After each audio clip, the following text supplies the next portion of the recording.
Welcome, ladies and gentlemen. Thank you very much for coming to our Language Teachers Forum today.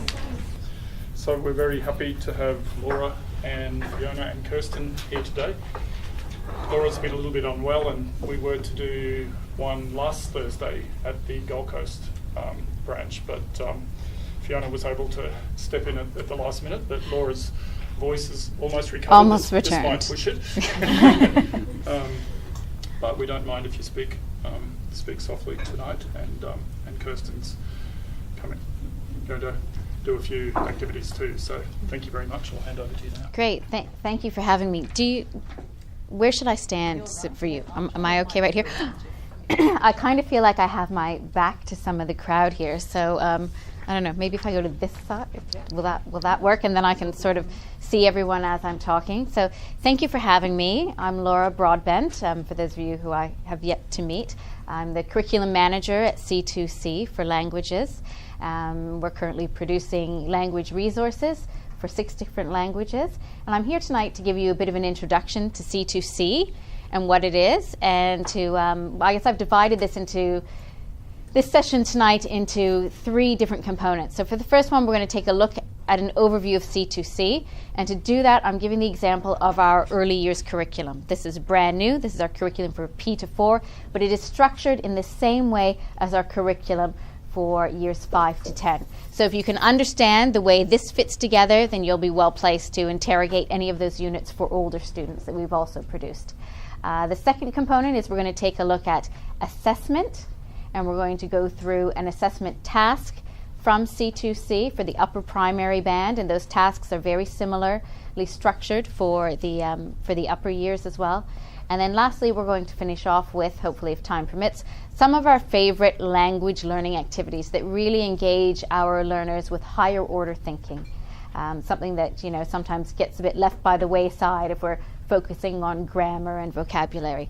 So Fiona's going to flip through my slides for me. So the very best place to start is where we feel inspired. So each one of our units starts with a learning object. A learning object is an interactive story that captures the intercultural of the unit, captures the language, the receptive and productive language that we want our students hearing and being able to produce aspects of that, at least by the end of the unit. So Fiona is going to take us away with our first learning object for prep.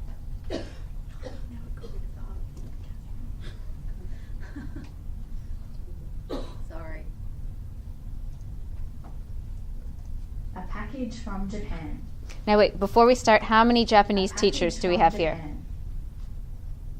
Great. If you're not a Japanese teacher, this is even more perfect for you. So put yourself in the place of a student who's arrived in the classroom, is about yay high, and has little to no understanding of language. And I want you to use your skills in English and your skills in visual literacy to see what you can take away from this. Ren and Suzu have sent a box from Japan. Let's have a look what's inside. 何でしょうか。寿司です。寿司のメモリースティックです。何でしょうか。タヌキです。タヌキのぬいぐるみです。何でしょうか。鶴です。鶴の折り紙です。何でしょうか。箸です。はいどうぞ。And that's the end of our first learning object. So from that little scenario for each of our languages with prep, it starts with the premise that they receive a package from the target culture. And within that package, there are various artifacts. Now, as teachers, You could do something like this with any year level, any grade, and put whatever you want in that package. So we've suggested to teachers that they make their own box and have that own box arrive and pull things out of it. But if you don't have the box, we try to find things that every teacher could get a hold of. You could get a hold of chopsticks. I don't know any Japanese teachers that can't make an origami crane. I can't, but I know Japanese teachers can. The sushi, you may have not picked that one up. The sushi is actually a memory stick. And so as the kids get into the unit, they then look at what's on the memory stick. And the memory stick is some information about our little avatars, Ren and Suzu, and their lives and their story in Japan. And did I miss any of our objects from that one, Fiona? We have Tanuki Taro. So Tanuki then becomes our little mascot that helps guide our little ones through their journey into language. But I'll just give you one more example and show you one of our French learning objects. So this French one is from Unit 2, our second unit for prep, and this one is called Who Am I? Comment ça va? Je m'appelle Kira. J'ai 6 ans. Comment ça va? Je m'appelle Christophe. J'ai 5 ans. Au revoir. À bientôt. Any French teachers in the room? I know we've got Lester. Oh, we've got a couple. Oh, good, great. So you've got your very simple greetings, you've got your farewells, you've got your personal information. But for your kids who are visual learners, you've also got the visual support up there. So when you hit a learning object, no matter whether it's a learning object for the little ones or for the older ones, you will have illustrations. We've got stories that are absolutely beautifully illustrated. You also find photos of real kids of appropriate ages within those target cultures. So our avatars have been based on real children. So when you hear children talking, they're telling you their stories, they're telling you about their thoughts, their opinions, their experiences as they are to themselves. So we haven't invented them, so that gives that real intercultural experience for your kids. They get to follow these little avatars, and they get to see the pictures of them, and they get to engage with the avatars' lives. We might go to the next slide, Fiona. Next slide really just reiterates everything that I've said before. That we start with the learning object to engage students. It introduces the intercultural and exposes the students to the language structures and features that they will encounter in the unit. And it includes language that has been pitched to the students' capabilities. The language is always going to be that bit above them because we are always trying to get our students to aim higher. We don't expect them to know and understand everything from that learning object, but the learning objects you will revisit time and time again in the unit throughout the various resources to break down that language so that by the end of the unit they should have a really thorough understanding of everything within those learning objects. Next slide, please. So if you're familiar with our units for 5 to 10, we have the same features in our P to 4.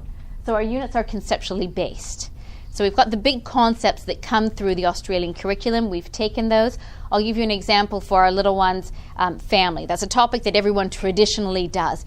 But we don't just learn to name the people in our family. We actually look at what family is and what that means to us. What does family look like in Japan or Italy? How is that different to what my family looks like for me or families that I know here in Australia? So we're always using that as a reference point for students to relate the topics or to relate the concepts of the unit back to their own experiences. So each of our units promotes inquiry, communication, and reflection, the big ideas of the Australian curriculum.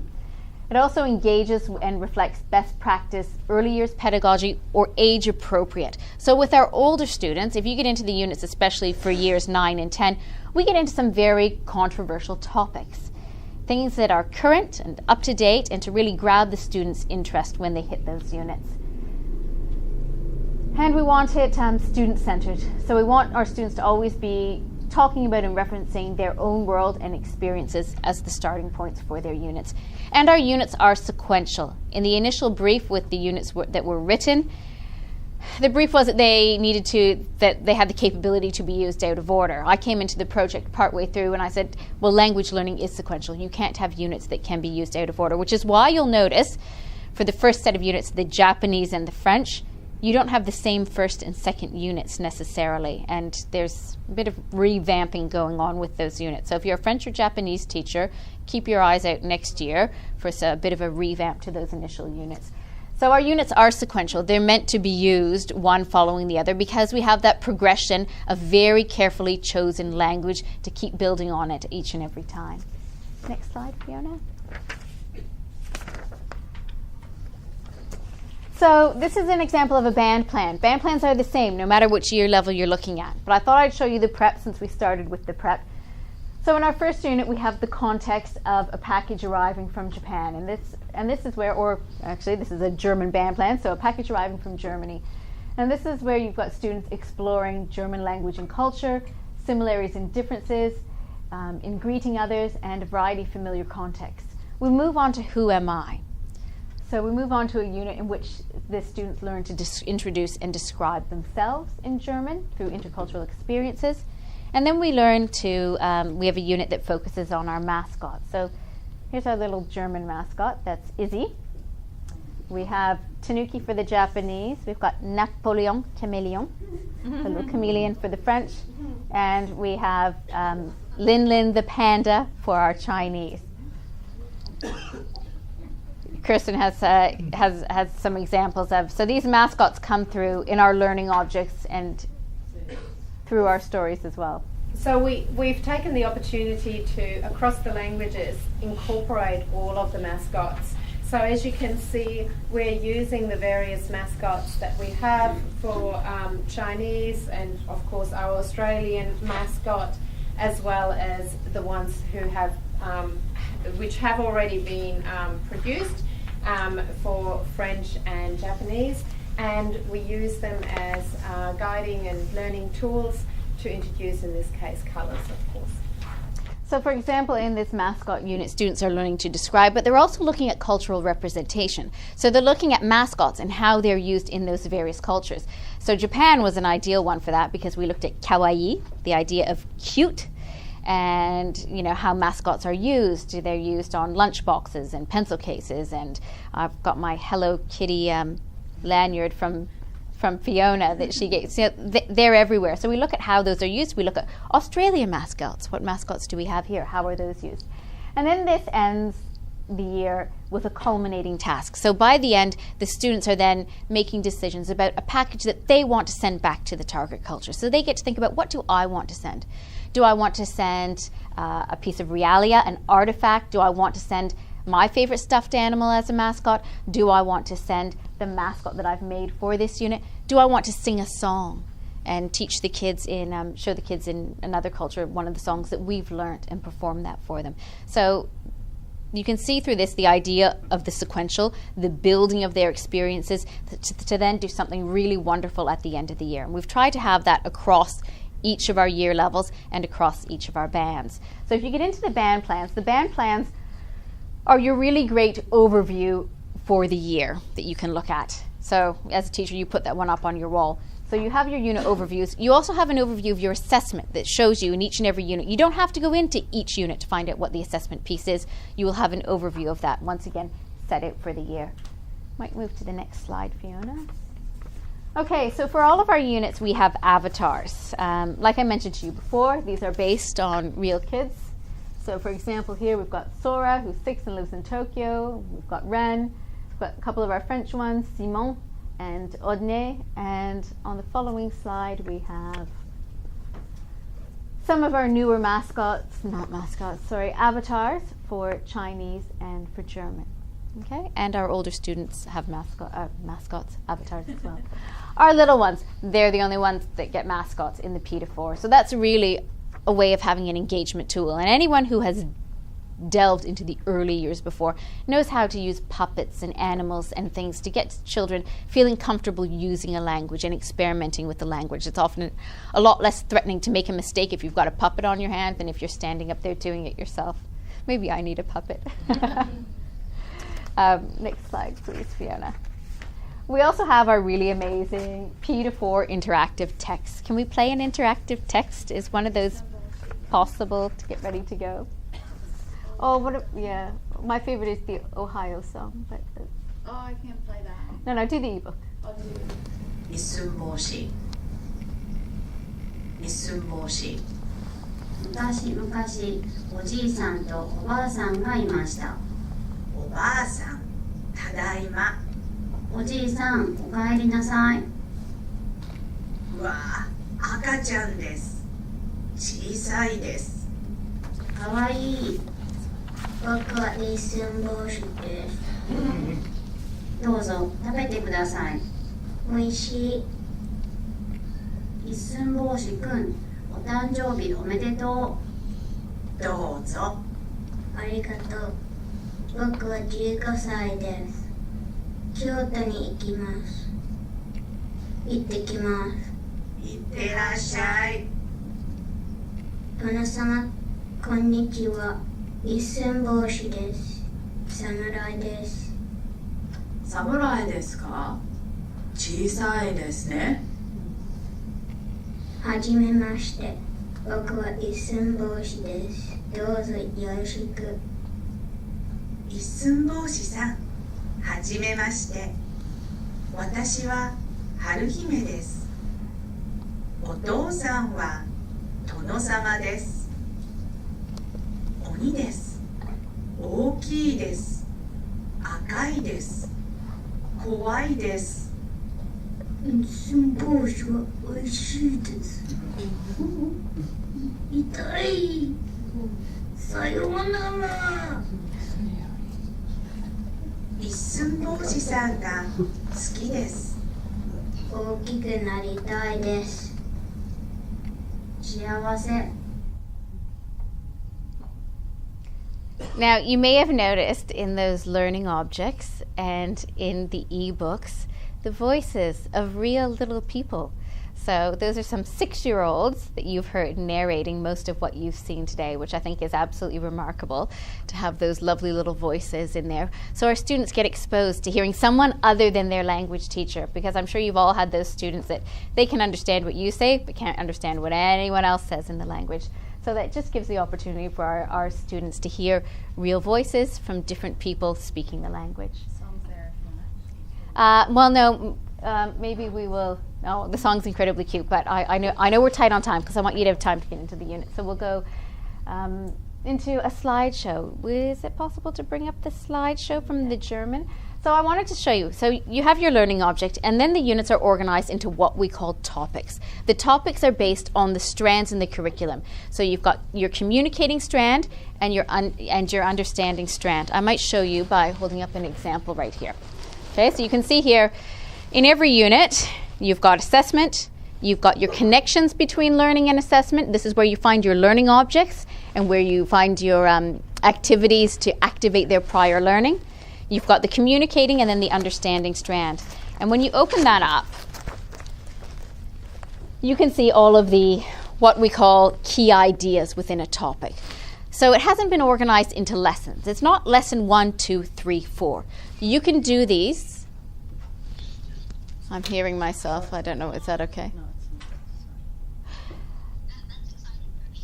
You can do these in whichever order you want, but there is a sequence that they are generally set up to go through. So for this unit that I'm looking at, this is a 5-6 unit, 5-6 unit for Indonesian called What's in a Name.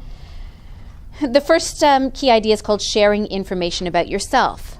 That then aligns directly with socializing as the substrand of our curriculum. Gathering information about names, so that's our informing. Presenting information about identity, that's also informing. So the first informing substrand and then the second.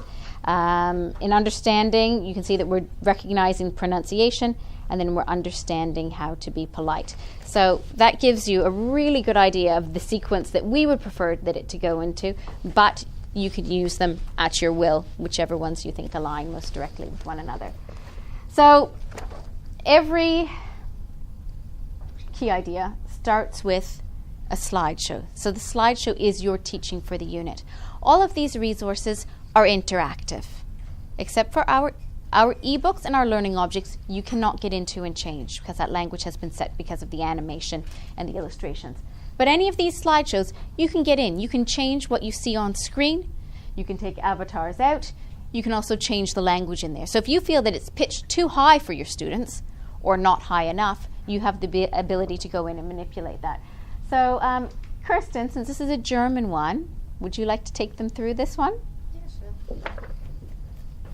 So basically, what we are attempting to do in the early years is, of course, really stepping it through in terms of how we would naturally learn languages, and that is our first language by listening and speaking and through songs and rhymes. So this is our opportunity to reenact that in a way in the classroom. So you can see here, if you just step it through. So we first expose our learners to the visual. It is a little rhyme that we are also acting out. So one of the activities, once they listen to it, will be one where they are going to do the actions alongside. So das ist der Vater rund und gut. Das ist die Mutter. Hang on, which finger is she? This one. Das ist die Mutter mit dem Sonnenhut. Das ist der Bruder, stark und groß. Das ist die, whatever it is, I better not do the fingers down. Schwester. Das ist die Schwester mit dem Baby auf dem Schoß. Und das ist das Baby, süß und klein. And then we just went through it because there's another line, but that line, it goes, und das soll die ganze Familie sein, and that's just a tiny bit too long. So we have shortened it. So then we have the opportunity here to just step through, introduce them to the family members, and now when you go into the next slide, we are actually going to have our little rhyme playing here. I'm not sure whether it's possible or not.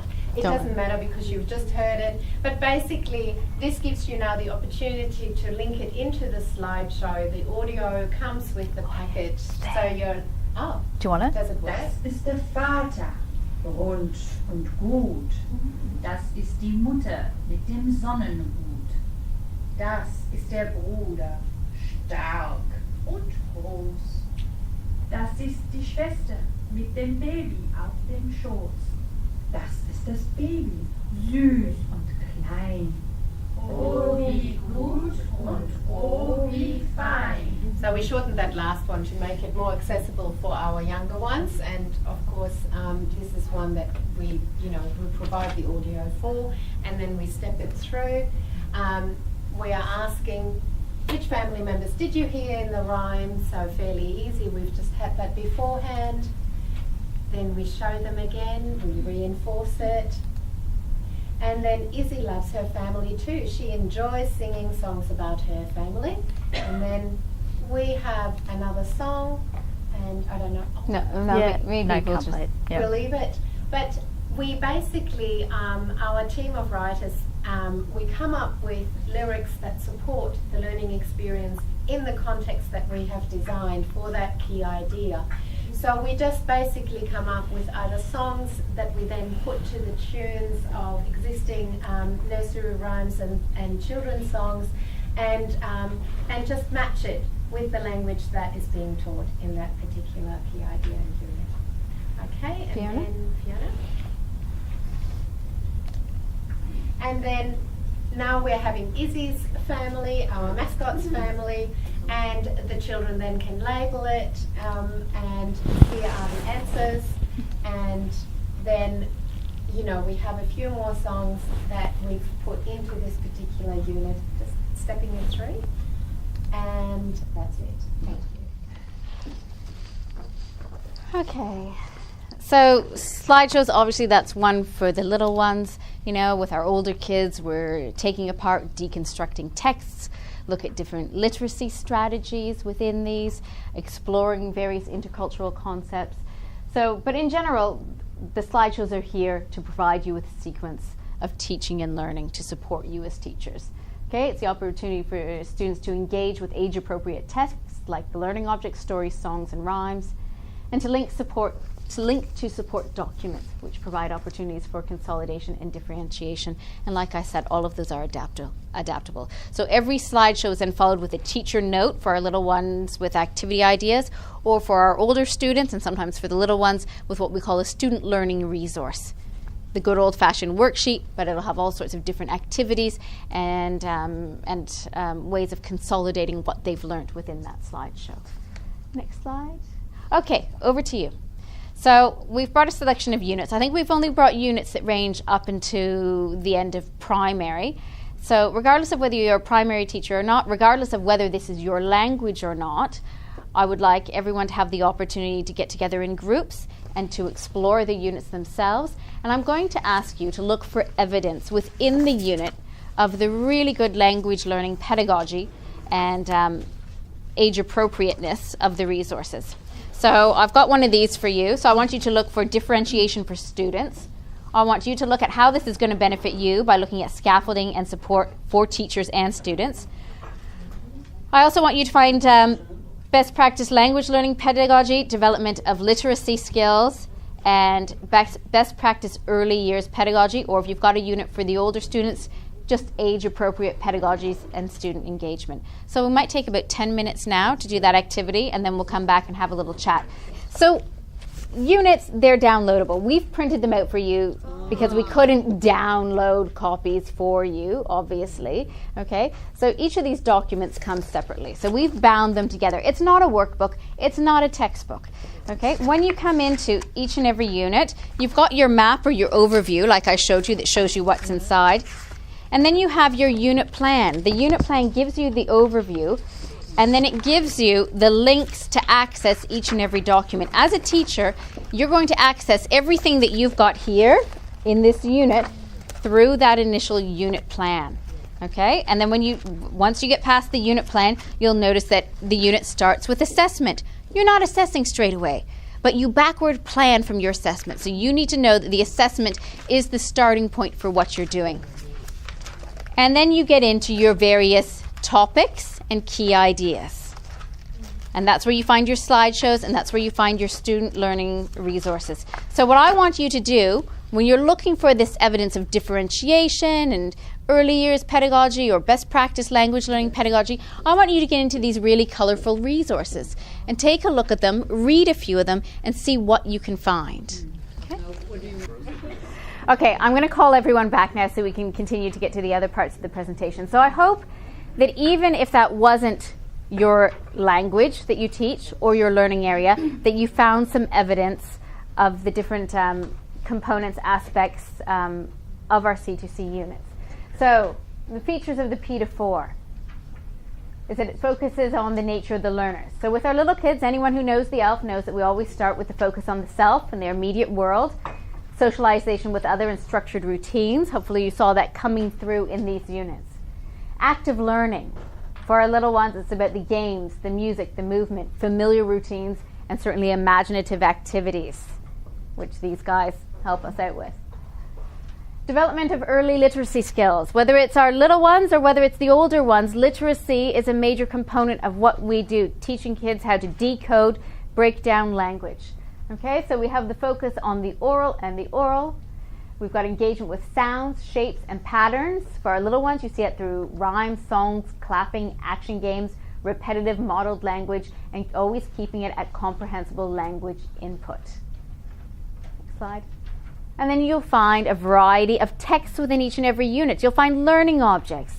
You will find ebooks. You will find songs. For our older kids, you will find advertisements. You will find debates. You will have podcasts to listen to, a variety of different texts, both written and oral.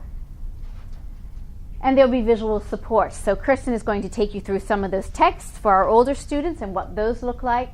And you will also find support in differentiation. All of our tasks are scaffolded, and there's opportunities for adaptation and extension. When you hit any student learning resource or when you hit any teacher note, the activities start with the lower order and move to the higher order. So what I say to my writers when we're writing these, we're doing A, and then B, and then C, and then at the end we're bringing that all together.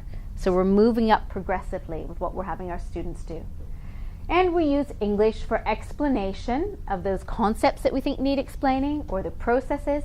We use English for reflection, and we use English to support higher order thinking. You will find that as they move up in year levels, the use of the language increases.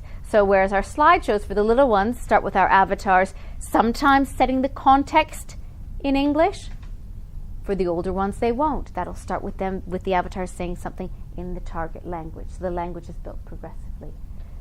Next slide. Okay, this is the availability of our units. A lot of the units that you are seeing are our brand new units, so they are draft units. So if there's a mistake or an error or if something isn't perfectly aligned, that's fine. It has to go through the editing process. And this is also why I can't hand any of these units out to you, but I wanted you to see because these units are marvelous. So 2016 saw the release of units for years 5 to 10 Japanese and French, 2017 years 5 to 10 German and Chinese, and we are currently writing years 5 to 10 Indonesian and Italian. These units are brilliant.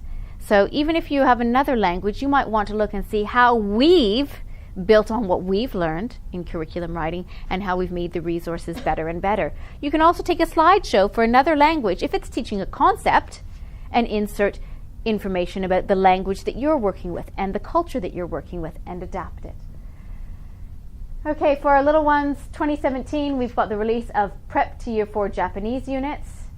And most likely at the end of this year, you will start to see the units that are destined for 2018, the French, German, and Chinese, and followed by the following year, the Prep to Year 4 Indonesian and Italian. Now, downloading units. Very important question. People tell me the units are hard to download. They're not hard to download, but you just have to know how to download them correctly. Fiona's my downloading wizard, I have to admit, because she accesses units all the time at a drop of a hat for me when I need them quickly. She's far better at it than I am. If you are in a state school, you're going to go to One Portal Download Manager. If you're not in a state school, you are going to go through Scoodle.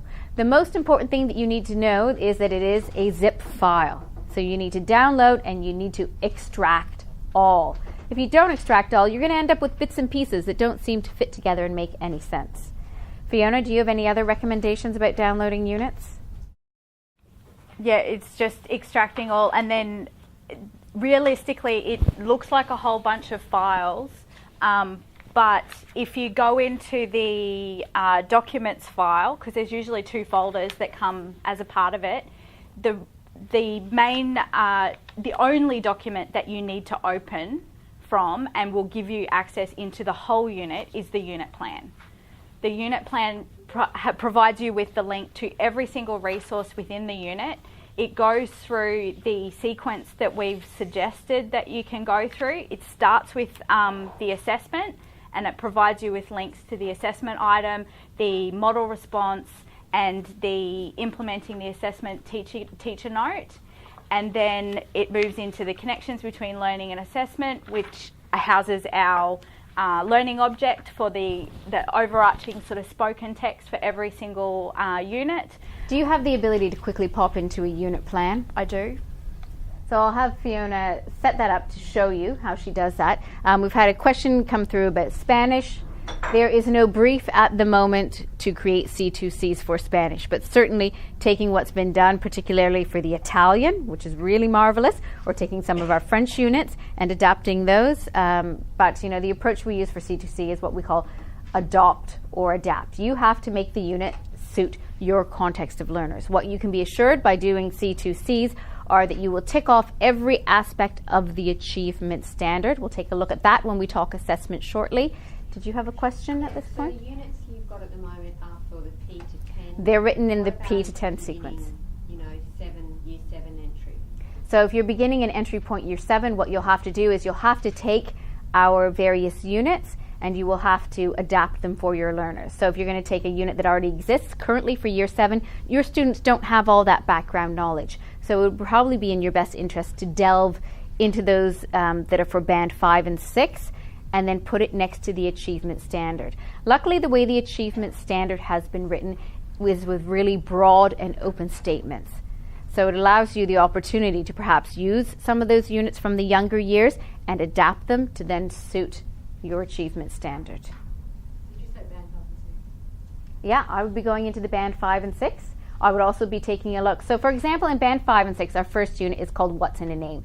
It's that kind of introductory unit about how to meet and greet one another, but it's done with a bit of kick and with a bit of flair. It actually looks at naming traditions, it looks at different types of documents in which names are represented. It's quite an interesting unit, really. But if you took that unit, 5-6 Unit 1, and married it up with 7-8 Unit 1, which is about self-identity, between those two units you can make a really nice introductory unit with language appropriate to your students and experiences that actually, are appropriate for that age. Your risk is if you go, I'm going to start, say I've got kids starting in year 5 and I'm going to start with a prep unit, well, that context is not necessarily going to suit, and it's going to be too babyish. So this is where you have to adapt the resources. So that will take some time for you as a teacher, but it's certainly a far nicer experience to tailor those to your individual students. So how do I access this unit plan? Okay, Fiona's going to take you through that right now. So when you download it, it will, and you extract all. I mean, when I go to, for example, Schoodle, and then do I just type in unit plans? What's No. the keyword? I'm pretty sure that when you download in Schoodle, I haven't actually downloaded a unit through Schoodle before. I tried to go into it. I think I might just step in here. Yeah. So Schoodle, once you are signed up and you log in, you just go into your personalised learning paths. If you've never done this before, there are very good tutorials that step you through. You just actually type in C2C and then the language you are teaching, and it will come up. You can also go through by setting up your own learning paths by going by the unit title. So what's in a name or something like that. Okay, and then it will come up. Whatever search item and search word you put in, you will find that those that have been published, not all of them are on Schoodle yet. I know that for German not all of them are. I think only the unit 1s and 5s are on there. Yeah, there's a slight lag between units being published and available download manager and then arriving to Schoodle. But so it is most certainly available, and I have just create your own learning path, and then it's the same as it is in for EQ teachers. So can you download the whole unit? Yes. Yep. As a package, and you'd still have to extract it? You still have to extract it because the volume, I mean, Yeah. I think it's pretty self-explanatory. The resources, the audio, the everything in Yeah. it, you need to extract it. It's it. Yeah. So once you've downloaded the whole file for the unit, you can go into, this was an example, it was So these are the two folders that you can access it. If you go into the unit number and C2C, click in there, and there's one called Unit Plan. When you open that up, it provides you with an idea about what the unit is about, the teaching sequence, the context of learners, and so this is the band description from the Australian curriculum. These are the content descriptors that we're addressing within this particular unit. This is the whole achievement standard for the P2 band. Then a few other sort of cross-curricular priorities and general capabilities, and future curriculum that we're working towards. So it's matching up the content descriptors in the 3-4 band from the P2 band. Then there's a little bit of other sort of parts. Then you have the assessing students' learning. So the content descriptors that we're tagging our assessment to, that our achievement standards are tagged to. These are the actual parts of the achievement standard that we're addressing within the unit. And then it comes into the sequence. Where there's a topic outline, so each key idea has its own topic outline. This topic outline is a separate document, but it provides you a little bit more information about the sequence. So you can go into there. There is also links in those topic outlines to the resources. So that's the slideshow. Yes. That's your student learning resource. Yep. Teacher notes and any other helpful links, for example, on the internet that we want you to go and take a look at as part of your teaching. So the curriculum organisation section usually has 2 sections, but because this is the first unit, we don't have any prior learning. We've got our introductory spoken text, our introduction to the unit. So every unit has a slideshow that has an idea about what the students are going to be learning about in the unit. There's not usually activities, but because this was the first sort of introductory unit, we sort of gave them a little bit of an insight about what Japan looks like. The topic outline also has links to those resources. This is the communicating key idea. These are all the resources that you need to go through each of the key ideas. So the greeting each other key idea has another access to the link for the ebook, the slideshow to go through, and the supporting learning resource is the teacher information as to the suggested activities. And goes through for all of the resources. The helpful information also provides you with some links, things that we found useful in writing the resources, but we couldn't actually reference them because of copyright and things along those lines. I was just going to ask, is it possible to share the student ebooks with the students? Like, could you Yes. upload to the school portal, say, or... All of the ebooks are actually available on the Learning Place. Okay, well, I work in an independent school. They will be a part of the unit that's downloadable through Scoodle as well. So there are links that you can actually So download. do a learning path and share the learning path with the students. Yes, definitely. So these ones have got songs as well, so audio files, etc. And the topic outline has links to those resources as well, but it also gives you the sequence of the key ideas. And then there's the understanding, the 2 key ideas within the understanding section. And then there's further links, which is it's a double up, but there's lots of different ways that you can access it. So you can access it from the unit plan, or you could go into the topic outline to get the specific information about the key idea. Are learning objects accessible to students via Learning Place? Yes. So there's another link to all of the resources. That's not in the sequence of teaching though. This is just a link to the resources in alphabetical order, basically. So this teacher's saying that they can access as a teacher, but they don't know how the students can access. How does a student search in the Learning Place, or how do they The unit plan has a link to the interactive resources. So I haven't actually searched for it in the Learning Place before. Oh, actually, yes, I have. If you can type in the title of the learning object or the ebook, then it does come up.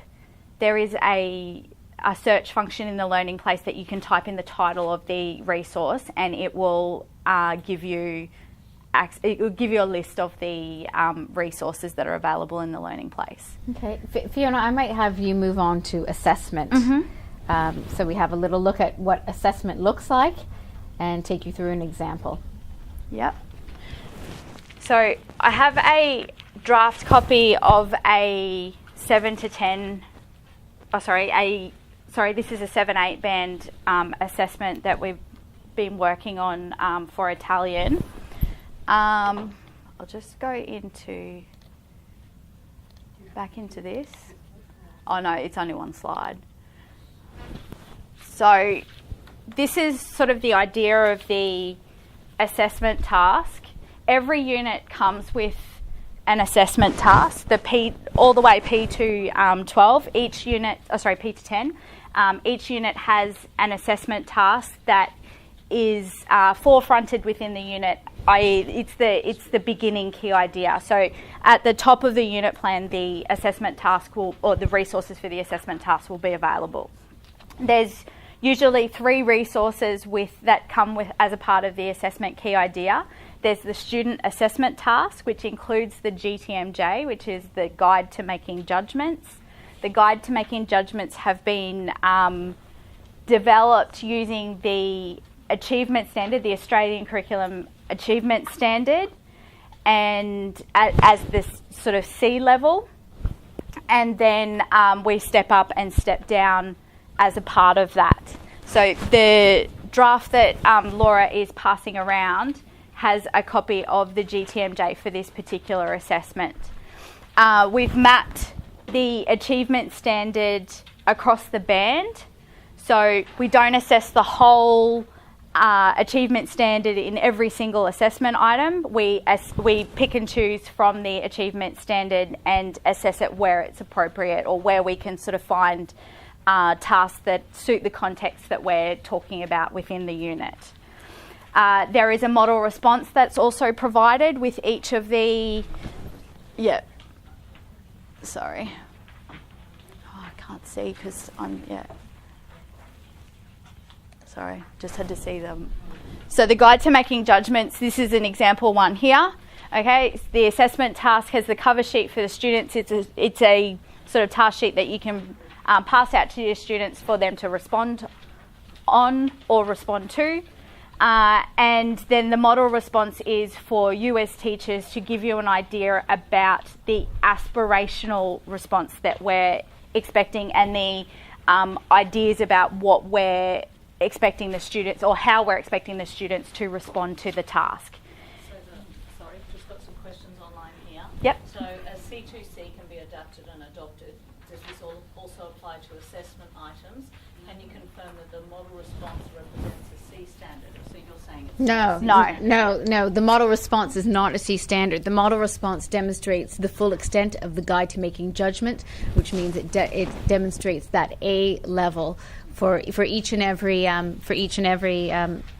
assessment piece, and we call it an aspirational response because it is not written by a kid, it's written by an adult. You're not going to have the grammar, little mistakes and things that are in there as if your students were doing it. So we, in our view, this is like the best possible response that you could perhaps hope for from your students, is why it's called aspirational.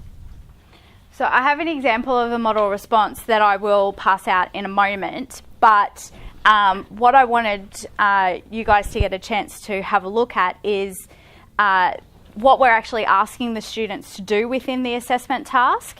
So looking at the instructions for the students and how we've sort of scaffolded the task and what you're expecting to see. I know that it's an Italian task, but think about your language. Yeah. And I guess the other thing is, Fiona, you might just want to preface what this unit is about. So this was about community celebrations and how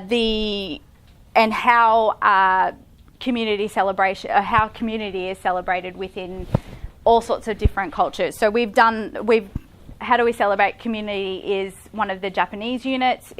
We've done it in German, Chinese, and we've also done it in the Italian and Indonesian this year. So looking at sort of showcasing your community and how that happens. So as a part of this, the task is asking the students to, how would you showcase an event that happens in your community? So, and what kind of language would you use in the target language? It's like, so for example, if you were trying to explain the community celebration to somebody in the target culture, what sort of things would you tell them about your community celebration? So that's the sort of language that we're looking for. Getting to the task? Yeah, so have a quick... So all the brain planning and drafting, not the drafting, is all English? Yes. It's only the draft. It depends on the type of task, whether we want them to do it in English or whether we want them to do it in the target language. Yeah. Are the tasks similar across languages? Or not necessarily, because it's hitting different aspects of the achievement standard for some languages. There is variance. It's hitting, perhaps slightly different concepts in there. Generally, the communicating section is fairly similar. So for this one, the kids have to plan a festival to celebrate an aspect of their local community and showcase it to people from Italy in this case. So that will be similar across languages. But then what they have to do with that and the understanding highly reflective of, you know, what we're trying to hit for that language. So it might be different, you know. One language might be looking at grammar, whereas another might be looking at the role of, you know, language variation and change, or a role of language and culture. So it is individual. Texts as well. If a text type is not authentic to a certain language, we don't do it. So in Japanese, we don't focus on debate. We focus on a text like manga in a you know, we wouldn't do manga in German because it's not a German type of style of text. So you will see variations language to language. So maybe we'll give you the opportunity now to have a read of that Italian task. Think about what your learners would be coming up with for answers and what you would be expecting as a teacher. Maybe 5 minutes? Yeah. The model response that's coming around is, we've actually annotated it. It's not, when it's published, it's not actually annotated, but we have actually annotated this model response so that you can see where the aspects of the achievement standard or where the aspects of the GTMJ are actually being addressed. So it's coming around now. This is the aspirational response. And in the annotation, so say for example, this is the student response poster that they've been asked to develop for the task in Italian. And there is wording specifically from the GTMJ, from the Guide to Making Judgments, that allows the teacher to sort of see where the evidence is coming through. So there's text appropriate to purpose and audience, appropriate language structure and vocabulary, Italian words. So Italian words is the D and E standard. I haven't got the GTMJ in front of me right now, but yeah. And can I just point out that when you see now the draft response, this is not a standalone, all of a sudden they come up with this. No. This is completely modelled throughout the entire unit. So it's like a puzzle piece coming, or a whole puzzle, not one piece. All the puzzle pieces coming together. So this is modelled language. These are chunks, phrases, vocabulary items that are now just being put together. So it's a very achievable task. And I was answering a question over here, and you know, the entire writing team, we are practicing language as teachers. So when we design assessment, when we design the units of work, then we are wearing our teacher hats, and we're going, what is achievable in the time frame that we are given as teachers? And of course, these are also aspirational answers, model answers and model responses, I should say, but also, you know, a unit might not ever fit into the short time frame that you are being given in your schools. So this is back to the mantra that Laura has been uttering before, adapt and adopt. But we're going to say something about adapting the assessment task.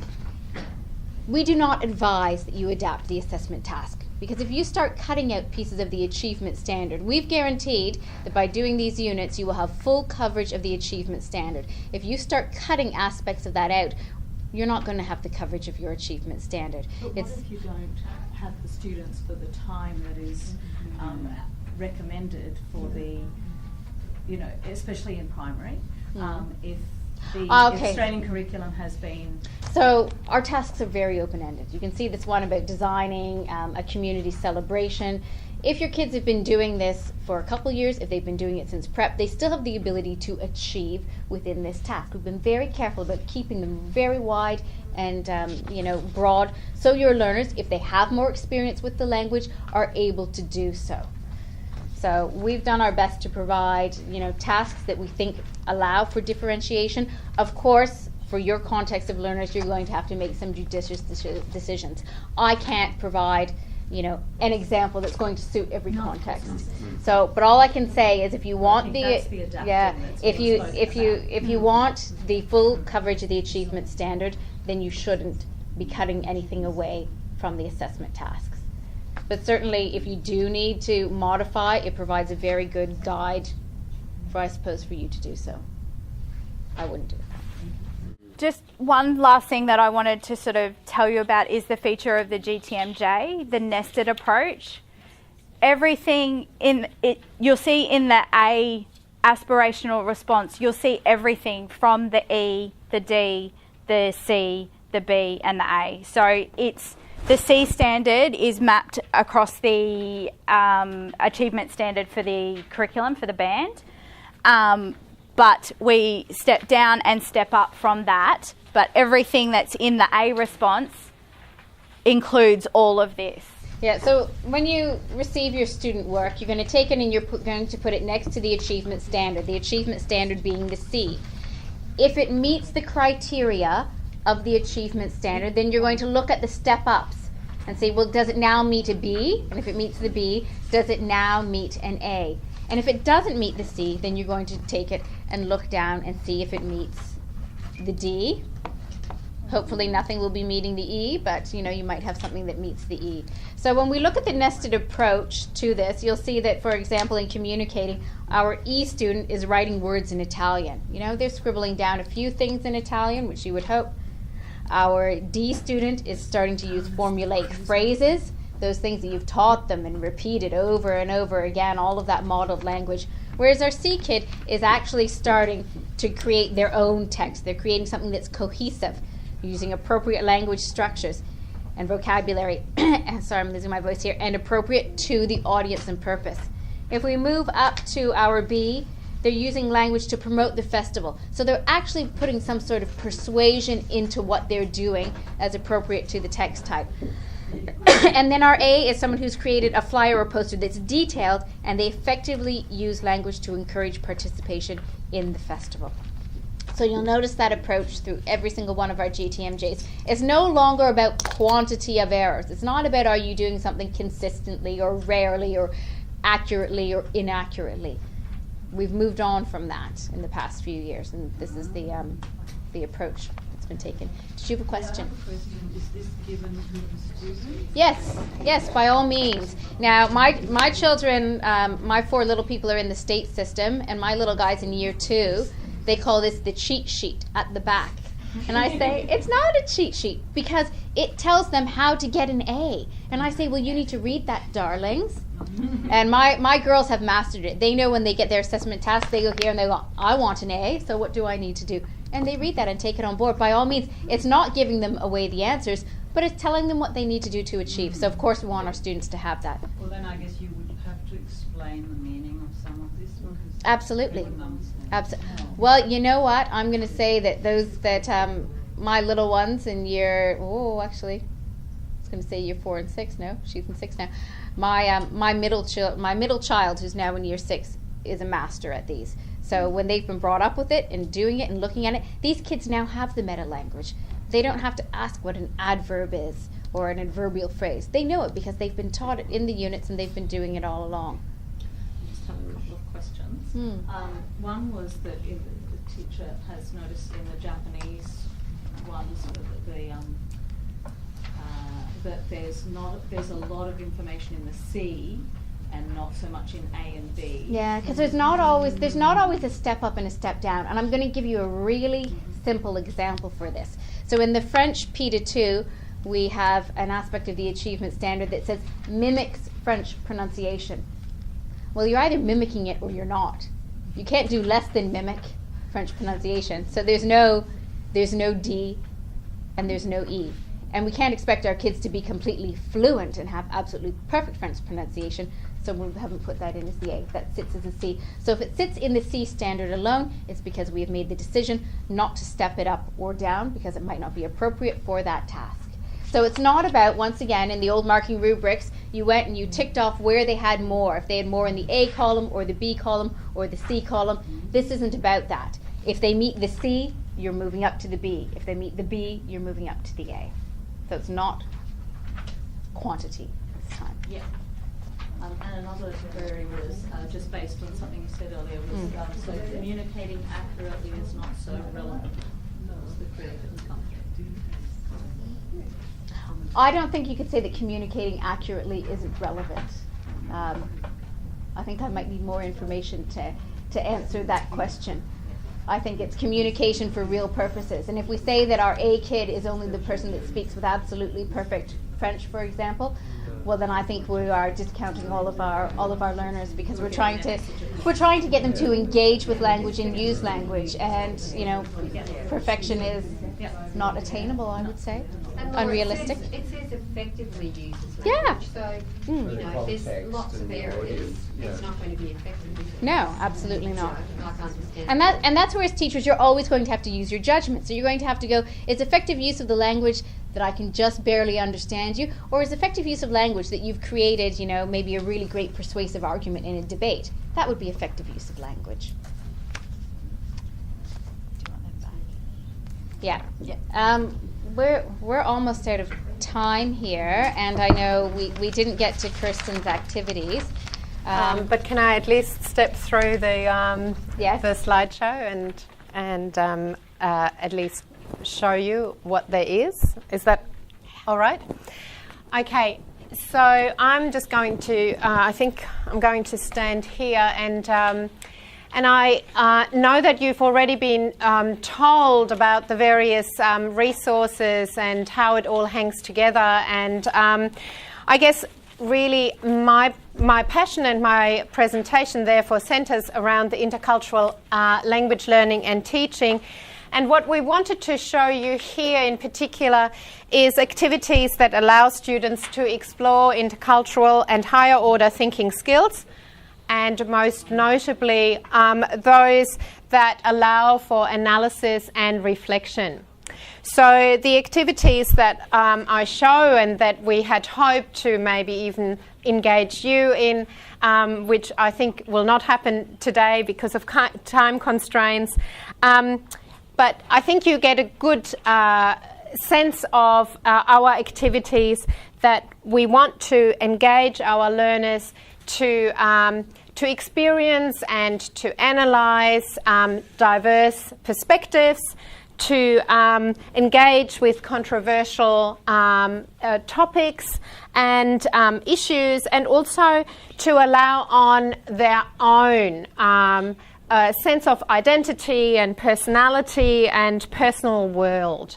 So when we put these resources together, and I have brought, and they're just German, but I think you get a very good feel for the artwork and the way that things have been put together. So all of the texts are very appealing.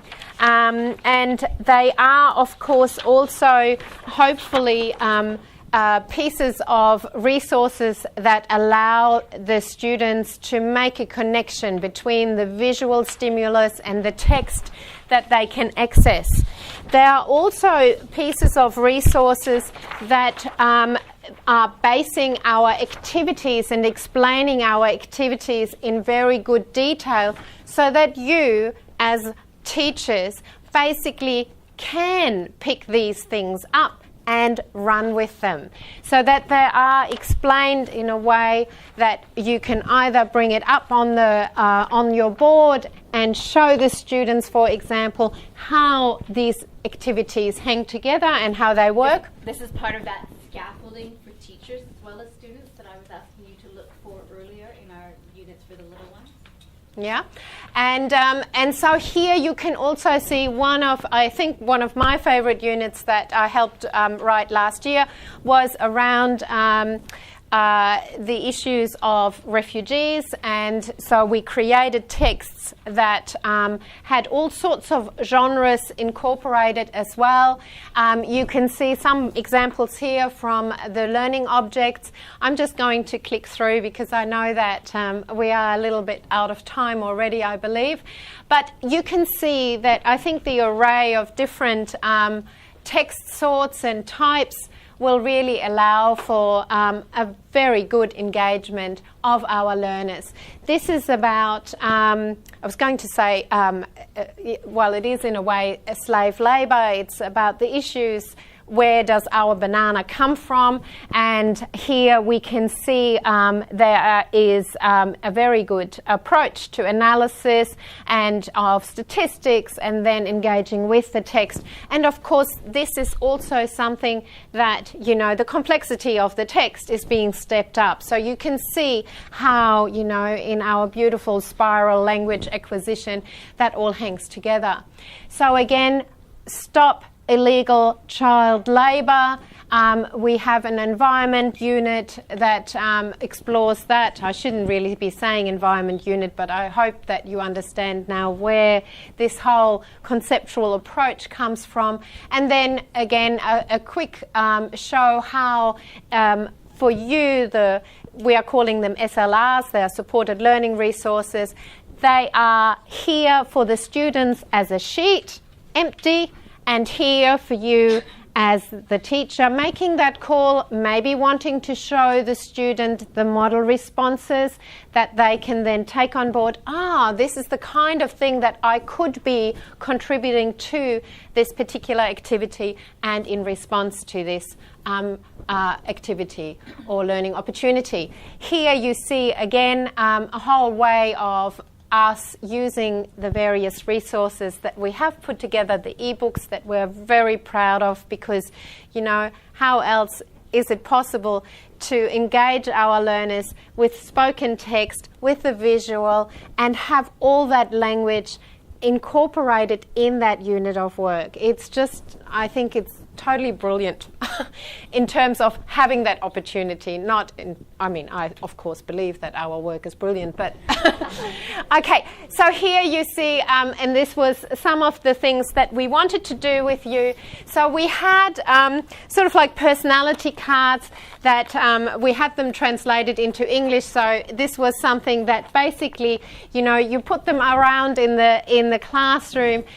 Students are, this is of course in the target language, students are then invited to step on them, to take a stance, to go, what is my own personal sort of like attribute, and then, you know, they take the opportunity to discuss, to engage with others who have chosen maybe different personal attributes.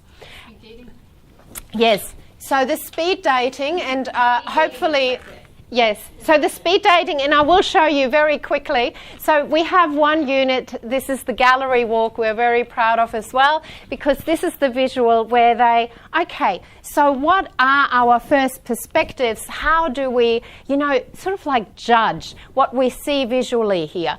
Then we have text that have different viewpoints. So we always are trying to get the learners from this age onwards already to see, well, there are different standpoints and viewpoints, and we are expressing it in language. So we have, you know, the conservative view, the radical view, the whatever view, and we give our students then the opportunities to engage with that gallery walk. So it's basically, you have all the artwork around the classroom, say, and this is year 10, by the way.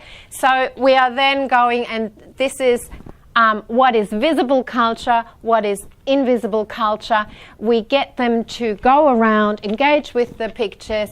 We then have them analyze both text, visual and written text, and then we of course provide you also and the learners potentially with the answers so that you can step that through. We follow it up with further questions, and one of the very important parts of the Australian curriculum clearly is the reflective. So this comes through in our activities as well. Perspectives of German speakers.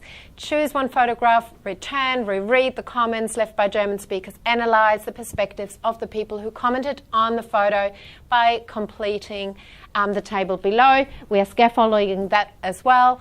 And this now is the speed dating. So we've said we are providing you, thank you, with this.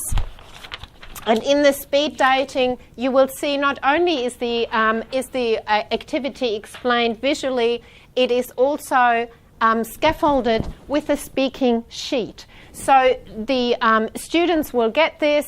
They basically have to, this is year 5, so it's super easy. They're just going yes, no, circle it, provide the answer if it is what they have, and on they go, and then they rotate around, getting new people, like speed dating.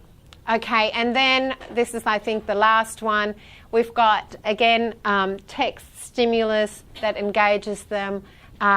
This is a job application and so forth. And this was the Great Divide, for which we sadly have no time. Save that one. Maybe that one will be for another time. We did it with Lester's.